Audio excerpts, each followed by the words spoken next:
Tous ensemble, mais prêts à faire le coup de poing, chacun pour soi. Hier, Julien Bayou finit 2e en Île-de-France. Mais pour le secrétaire national des Verts, les scores réalisés par l'Union des Trois Gauches doivent beaucoup à son mouvement. Partout où nos candidats et candidates sont arrivés en tête, nous avons su créer les conditions du rassemblement autour d'un projet qui portait l'écologie, la justice sociale et la démocratie. En tant que secrétaire national, évidemment, je m'en réjouis et je constate que l'écologie est la seule force en dynamique. La mission est remplie, la feuille de route est claire et le résultat est très encourageant. Satisfaction identique chez Yannick Jadot, possible candidat à la présidentielle dont il voit se dessiner le chemin. Nous écrivons un chemin. Les écologistes ont multiplié par près de 3 leur score par rapport à il y a 6 ans. On va avoir des élus partout. Encore faut-il convaincre l'autre gauche historique, celle du Parti socialiste. En remportant 8 régions, en métropole et en outre-mer, le PS est la formation politique la mieux représentée, avec ou sans union avec les Verts. Il y a une autre force qui est pour moi une force alliée, une force amie, qui sont les écologistes.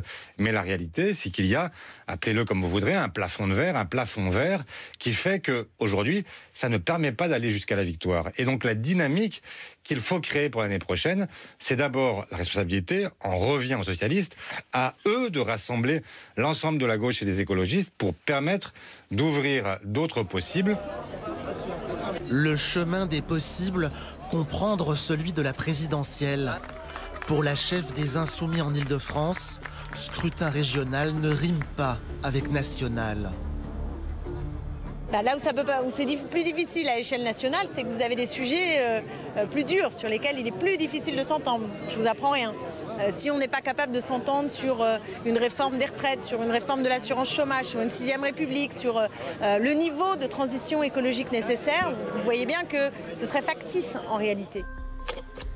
À l'union factice, Jean-Luc Mélenchon préfère aller chercher tout seul les abstentionnistes qui ont déserté le scrutin régional. Si nous ne renouvelons pas de fond en comble cette démocratie et notre République, si nous ne prenons pas les mesures qui sont attendues, la reconnaissance du vote blanc, le droit au référendum d'initiative citoyenne et au référendum révocatoire, la fin de la monarchie présidentielle, bref, la 6e République, alors le pays ira se vidant du sang de son énergie la plus importante, celle de la souveraineté du peuple. Jean-Luc Mélenchon est le seul candidat de gauche déclaré à l'élection présidentielle pour le moment.